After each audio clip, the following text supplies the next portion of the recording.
Kuna tumaze okulangirira akimba akoze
tubadde musikafu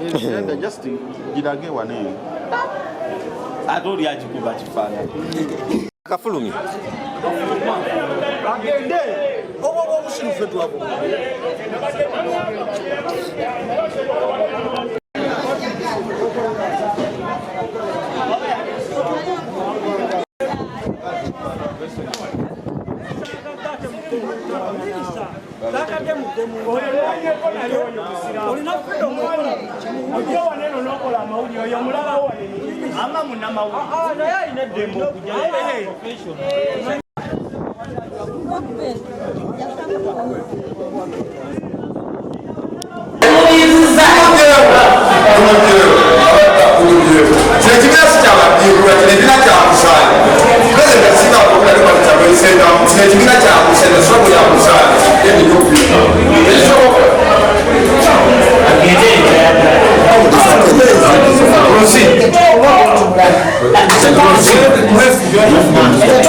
People power. People power.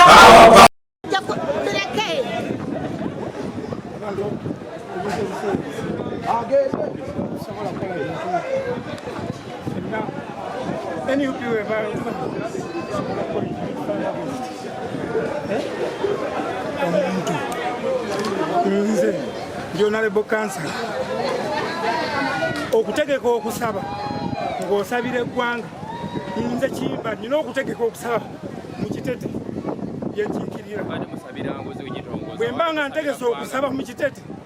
ne ŋŋamba nti gundi n'egundi mikwano gyange okuva eno mu ggye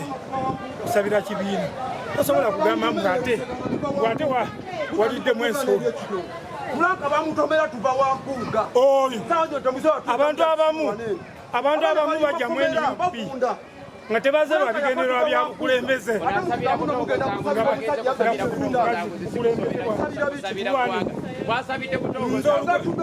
Olutalo lwange siruteeka kuba NUP bannange bano. Sisobola kukola lutalo lwonna kuluteeka kuba NUP munnange. Olutalo lwennina lumu twakulwana kulaba nga Museveni ava mu ntebe ate tusobole okulaba nga tufuna obukulembeze obw'enjawulo obwa NUP obwa Pulezidenti Kyagulanyi Ssentamu. Bino bano be baliko oba babiri basatu abo bantu batono abantu babiri basatu tebagenda kujja kucyankalanya kibiina kyaffe. Ekibiina kya NUP kirina obukulembeze obukulirwa Pulezidenti Kyagulanyi Ssentamu. Bano abantu babiri basatu balina kye basobola kulaba ffe tumanyi gavumenti eno erina omuwendo gw'abantu beetuteekamu eya Museveni beetuteekamu bajje bafuwe nti ekibiina kyaffe kirimu abalwana naye abantu abalwana abo batono nnyo bali babiri basatu obwo busonga butono obwo busonga tubutono ffe Kyagulanyi yatugamba ng'abakulembeze nti ebitalina amakulu tetukola ki olutalo lwaffe luli lumu kulaba nga tugenda kufuba okulaba tutununula eggwanga lino enkulu ekisookera ddala njagala kubabuulira nti Honorable Mpuuga buli muntu alina amawulire gonna agasembayo olunaku lwajjo olwabadde owokusaba tewawuliddeko muntu avuma kibiina kya NUP oba ayogera ku NUP bubi kuba buli yabadde yadde agamba nti tukole nnyo okulaba nti ekibiina kyaffe ekikyali ekijja kiteekateeka abantu bonna mu ggwanga okulaba nti tukola ki nti tukiza tukuuma buli muntu ajje mu kibiina tukole ekisembayo okulaba nti twenunula nga bannayuganda tewabaddeyo gamba nti era bano bayisawo byabwe bali batono nnyo balina abantu 2-3 aba bateekamu ssente bakole ki bayisewo ebyabwe bigabe okulanga bigwa naye ffe byonna nze okuva nayingira ebyobufuzi nja kulwana na buli muntu okulaba kubanga nze nali nva ewaffe najja mu lutalo lwa kununula ggwanga lino era buli ku makya sina mulimu omulala gwenkola okuba kufulumya bano bafulumye tetwagala kulwana naye omuntu bamufulumya bamufulumye kuteeza ekibiina kuba kuteeza kibiina abadde mu kibiina olukwe bagende tetujja kukkiriza omuntu oba oze mu kibiina ng'okyagala togenda kutangatanga tuwagira kulwana naye omuntu yena akuza ekibiina gandi bamufulumye talina kulwana n'abantu ye mazima amatufu agende kuteeza ekibiina Fulanka nafa ebyo byonna ssaawa zino akaseera akatono Mpuuga abyerabidde nti Fulanka yafa ku lulwe abaana bonna abaapa ku b'Emasaka baapa ku lwa Mpuuga nga katuwentululya bano bakiyimba ne Simanya Mawanda betwalonda ne tuyirayo emibiri gyaffe abaana abamu baabatta omwana omu bamuttira wano mu Kamevale makiti ne bamukuba amasasi n'abo bafala ne batandika okugenda eri ewa Mpuuga e Masaka eyabba emiliyoni 5 twagala kugunjula bakulembeze badde mu layini nti ffe tetwetaaga bubbi eddwaliro lya dispensary zijjanjabirayo abantu waliyo eddagala eritaliyo miliyoni 5 bisobola oteekayo eddagala ne kati gwodawo n'ogenda n'ogamba obusabira Mpuuga olwa miliyoni 5 beyaba olw'okuba yabawadde n'amboze n'asindika ka supakasito mu Kalamba olw'okuba bali bakibibe nti bagende bawagire ye atyo kiyingiramu indirect akibeeramu indirect naye nga direct yateteekayo feesi ye n'agenda n'alwana olutalo mu bubba abuzeebuze pulezidenti waffe nti ali wamu naye oluvannyuma tumale okubalonda bakyuke bagambe nti Mpuuga azinga ejeeri tetugenda bikkiriza wano emukono amannya gange nze Sibaduka Zeti baganda baffe bafudde eno ensonga ya ggwanga ddamba n'abantu bazze batuyingiramu ebbanga lyonna nze ndi mulimi era ebintu ebimu nyinza obigeraageranya ku bulimi ebbanga lyonna babadde bajja batwekwekamu ng'emmwanyi ez'ebirerya zeegatta mu mmwanyi ennamu naye luutu eno tugenda fulumya buli kirerya ekibadde kitwegattamu nnyimirira nga sirina gwe ntya yadde nga tufulumya abantu bano abatulyamu olukwe basse baganda baffe waliwo muganda waffe yali awo Antony Mamutta gwe battira mu kikko wano nga tulabira ddala batta muganda wange senteza twali tuva ku Mpuuga kati beteeka mu bubbi bwabwe buli muntu yenna yeegatta n'omubbi tetukkaanya naye ffe tuvaayo nga bannayuganda tino struggle ya musaayi twetagamu yaddiikuula twetagamu okubuzaabuza oba okukola ensonga yonna so tuzaana okulangira olunaku olwaleero tikiyimba Mawanda Alan kiyimba Fred Bomboka n'abalala tubagoba mu kibiina kino ekya NUP natugenda kutegeeza sekuriteri ye abantu bano tebakyali kitundu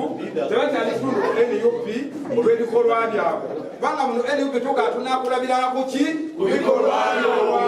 so nabwe ekyo ebikolwa by'abano si bya NUP naye twagala kulabula nga tubategeeza ti buli agenze yerindira ebinadira kubanga baganda bagamba nensonga emera ku mulambo bagiziika nagwo so nabwe ekityo bano bo bagenze tubawaddeyo babalemedde ku mulambo bagende. Here with my brothers to fight against corruption. So eno pate yajja era enkulemberwa pulezidenti waffe Robert Kyagulanyi Ssentamu ekituleese wano kwe kukola eddoboozi eryawamu ne tuli mabega wa pulezidenti waffe okugoba abantu abatuliddemu olukwe abagenze ne bajoyininga omubaka Mathias Mpuuga. Fenga mu National Unity Platform pulezidenti waffe yayisadde ekiragiro era n'agamba omubaka Honorable Mathias Mpuuga atuliddemu olukwe olw'okukkiriza emiliyoni 5 esente ezandiyambye bannayuganda okufuna amalwaliro amalungi n'okukozesa okukola enguudo ennungi. So olunaku olwaleero ffe nga bannamukono aba National Unity Platform tutudde wano mu bwennyamivu ennyo nti sipiika waffe Mawanda Allan omwami lwazeemu nnyo magezi olwa Honorable waffe amaanyi n'essuubi lye yamusuubiramu. Abavubuka bano bannange bagulumingibwa era Honorable waffe yali abateeseteese naye batuyiyeeyo nnyo nga ffe aba National Unity Platform. Abavubuka bano kuliko ne mwami Kiyimba, kansala Kiyimba akolanga kansala wa Works and Security era yalekawo ekyalo kye Kirambo ekya Kitete kati najja asule kumpi ne munywanyi wo wa Mpuuga Nabuti. So tuli wano olwaleero okubavumirira ekikolwa kye bakoze nti tetuli musanyufu nabo batuliddemu olukwe nti olaba tebabeera Masaka naye olaba basuddewo ebintu byaffe ebyemukolo ne badduka e Masaka kitegeeza kye bagoba kiki kikulu. Ennaku z'omwezi olwo ziri 22 gw'omukaaga 2024 bazanya Rogers People Power wali wonna ensonga etulese wano amakya g'olwaleero minange okukimanyi nti ekibiina kyatugamba sitandi ekibiina egamba nti mwami Mpuuga abateeka okusaba nga ffe bannakibiina abatamukkiririzaamu batugamba tetulinyayo. Kati nga nze munnamukono ne baganda bange bonna ne banyanza bali wano olwaleero abalunda ekibiina ensonga etulese wano ya kugonjoola Tumba muganda waffe Mawanda Allan Kiyimba Bomboka Nina Kasibeti bonna abagenze e Masaka. Ekyo kiba against stand y'ekibiina olw'ensonga baba batugambye nti mugendayo I can't go against my party.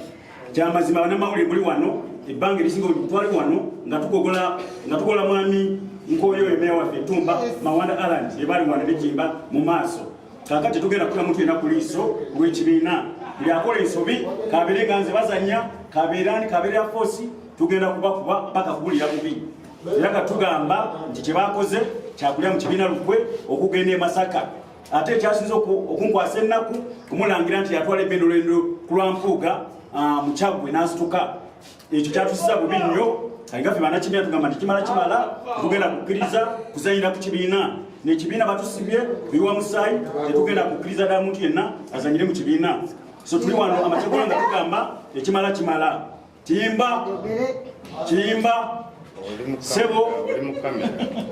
Kiyimba Sebo tukulabula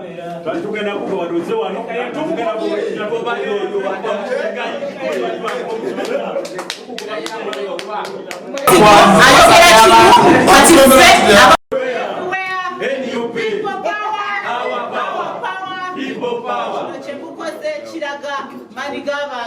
kino kyemukoze kiraga nti ekibiina kya NUP kya action ekibiina kya NUP kiyitayo buli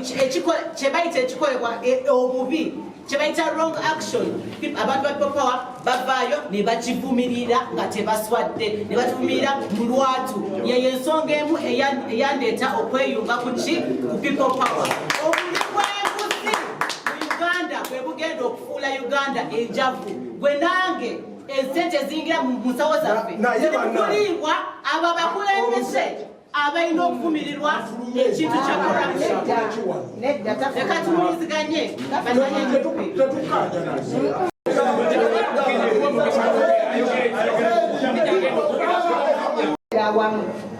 tulina okutambuza ensonga yaffe paka yetunagikuza oba baana baffe obaddi naye nga tulina okubasomesa ekyo abaagala ensonga kiwulira mwemulina kusigala ku kintu kimu nakubeera ensonga eno ne bantu bonna bekuza naye kati twabategedde n'abatannavaayo n'ababadde emabega waabo ne be baasabye bonna tubamanyi naye bakole